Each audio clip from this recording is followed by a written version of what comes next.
Welcome to the Shed and Shine podcast. I am Gino Wickman. This is where Rob Dube and I help driven entrepreneurs shed their shit, free their true selves, unlock true entrepreneurial freedom, and shine. We truly appreciate you taking the time to spend with us, and we hope to make a huge impact on you. Hello, everyone. My name is Rob Dube, and I am here with Gino Wickman. Gino, how are you today? Rob, I'm feeling a few things today. I'm feeling peaceful and grounded while a little amped up in terms of like this, I don't know, it's like this intensity, but it feels good and healthy. Yeah, I love it. So get ready. I feel very intent today. I saw you before the podcast and you said you had ants in your pants. Yes. I haven't heard that term in a very long time. I love when you bring out these kinds of terms that I haven't heard in a while. Yes. You're good at that. Yes. And since we're talking about that, I finished my riffs a half hour early. And so, my foot has been tapping, waiting for you to get in here. So maybe that's, I'm learning a lesson about patience in this last 45 minutes. Today, I want to start by explaining a concept that I've learned over the years, and it's called big T traumas and little t traumas, and how they differ in terms of impact to us and how we perceive them. So, and for the listener, just to be clear, the T stands for trauma. So a big T is something that is somewhat significant that happened in one's life. It could be a life-altering event, such as an abuse that took place or a severe accident, or maybe if you were involved in a natural disaster even. Now, that little t, again, the T standing for trauma, is usually more subtle. It's everyday stressors. It could be something like a minor accident that happened in your life, work conflicts, or probably more common, you might think of interpersonal issues that have happened in your lives, that happen in all of our lives. And here's the thing, both of these traumas can have pretty profound effects on our mental health and our well-being. So anyway, I wanted to cue you up with that as an opening thought, and just say, do you think it's important to even distinguish between this big T and little t concept? And then I was even thinking, like, how does this even relate to us in our business lives? So go wherever you want to go with that, and I'll just piggyback. Yeah, and I'm eager to hear your piggybacks on this one, because the only thing I knew going into this episode was that you wanted to talk about big T and little t trauma. I've never heard of that before, so in the interest of full disclosure, I Googled it, and I just read the first two sentences on whatever popped up first. So I get the gist of it. And then your explanation there was really helpful and matched what I read in two sentences. So I almost want to start with a disclaimer that I am not an expert on big T and little t. I do have some opinions based on experience, because the first thing that flashed into my mind on this subject was I heard somebody describing trauma as not being about the experience or the event or the thing that happened. It's how you react to it. It's what goes on inside of your body. And some people respond to those types of things in a much more resilient way. And so it's less traumatic. And so my default, again, just my opinion. So please, you experts out there, I'm not an expert. But it's I don't understand why you would differentiate between big T and little t, because it's all trauma nonetheless, and we all react to that trauma different. And so trauma is trauma. And so if you've reacted to something that has caused you trauma and your body, your energy is holding on to it, it's more about releasing that block and that energy and that trauma, no matter how big or small the experience, than it is about, measuring it on a scale. Yeah. So what comes up for me when you say that, and why I was interested in this topic for us to even talk about, because who wants to talk about trauma? Apparently we do. How many people did we lose? Right. Trauma, right. can you bring on a different topic, please? But no, I do think it's important. That's why I brought it. But I hear sometimes from people that I'm speaking with, they'll say, I haven't really had any major traumas in my life. And that is likely to be true. And I'm sure it is true. But then there's these little t traumas. And I remember somebody sharing with us, and we included it in our book in Shine. Somebody said it was like death by 1,000 paper cuts. So in other words, he started to notice all these little things. He never had a major thing, but he started to notice all these little things. And so, and these were infecting him, both in his personal life and as he was running his company.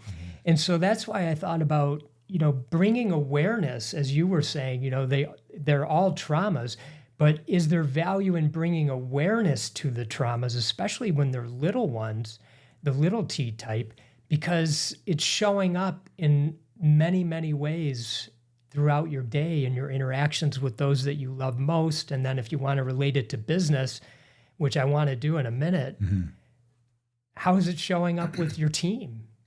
So that is all prompting another thought along the same lines because, it's interesting. We're coming at this from, I think, two different directions, but I think that's what makes the conversation powerful because what I keep coming back to is, how on earth do you measure big T or little t or the amount of trauma? I get the concept. And so, excuse me, I get the concept, but what it makes me think about is I use the word resilience, and I'm thinking about, people's level of resilient. And there are people that are incredibly resilient and people that have no resilience. And I'll give another metaphor or example or analogy of that. And it's when we become completely free and zen and conscious, we're able to let experiences that used to react us kind of pass through us. And so if that's true, I believe that to be true, all of a sudden there's no trauma in that case. And so let's pretend we could all be that zen and that conscious and that enlightened. All of a sudden you're highly resilient and there is no trauma. Now let's go to the other end of the spectrum though, where you have no resilience.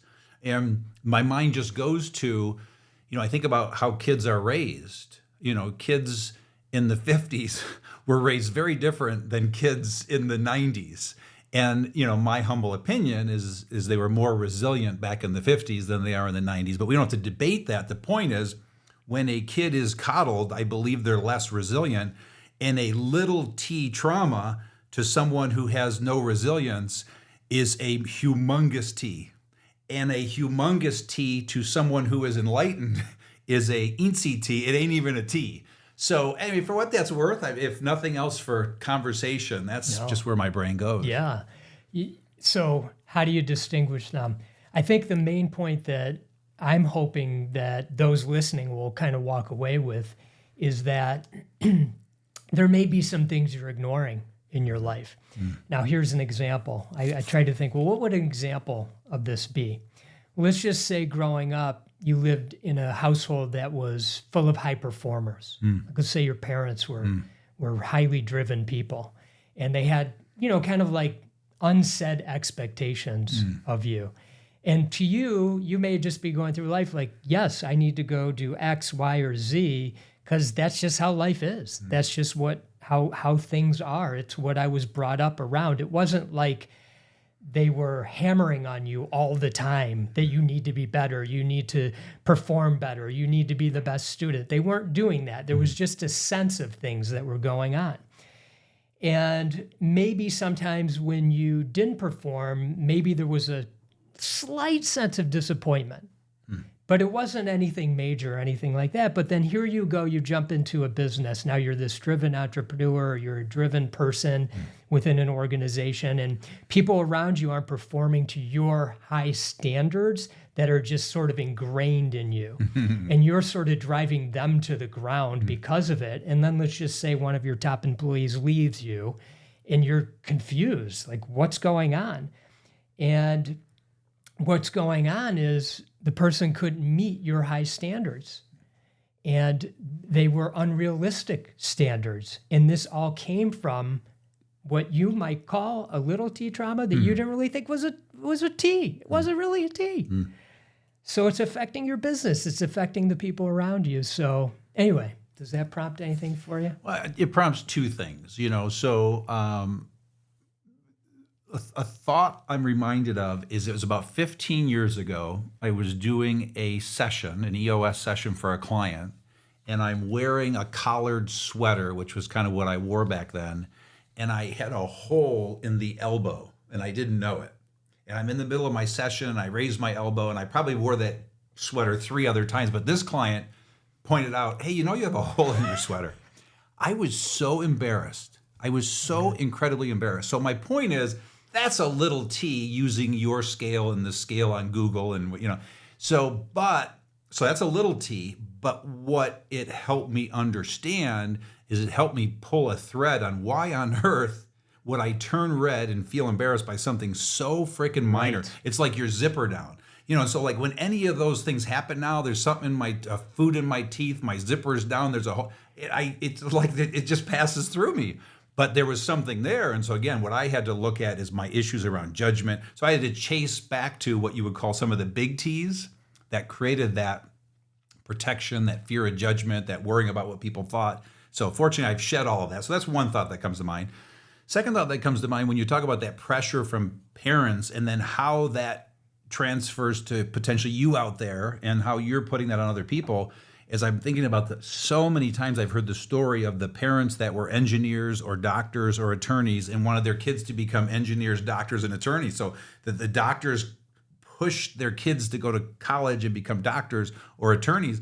And in the cases that I'm talking to these people, they're entrepreneurs. And so they grew up as aliens in their own household. And so there was a ton of trauma in that, but most of them don't realize that trauma, to your point. So hopefully some of you can relate to that out there, because many of you out there had to deal with exactly that. So this is a curiosity I have I love this hole in the sweater that you just used. Yeah. So when you noticed that there was more to, what did you say, pull the thread on that? Well, no pun intended. Yeah, you totally get that. That's actually funny. You're right, good point.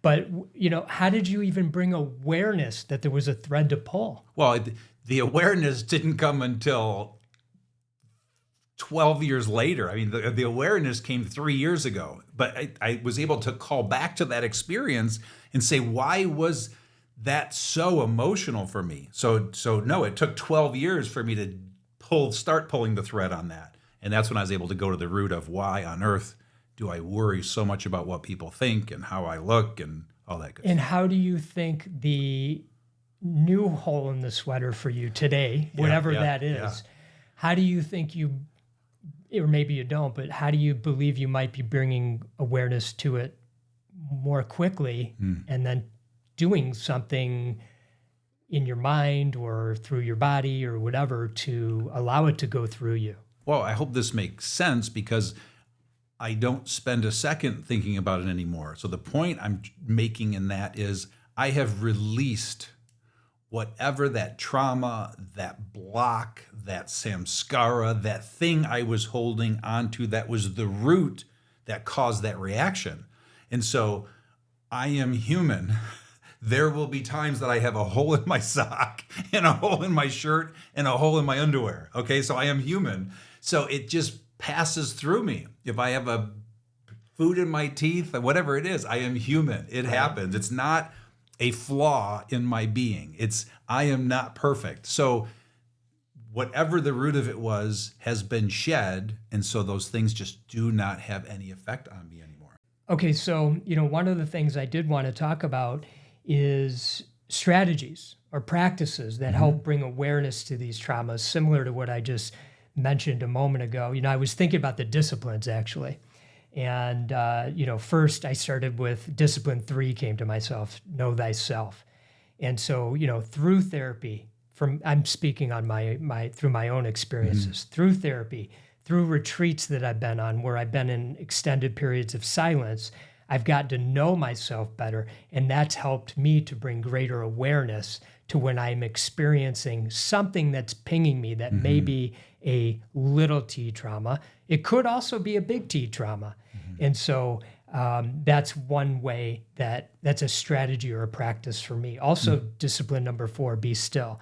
I think if you're in prayer or journaling or meditation or some sort of contemplation, which I know that you've been doing with your journaling and your contemplation, you're bringing things up and you're maybe those are times where you're letting them, as you said before, kind of flow through you. Yeah.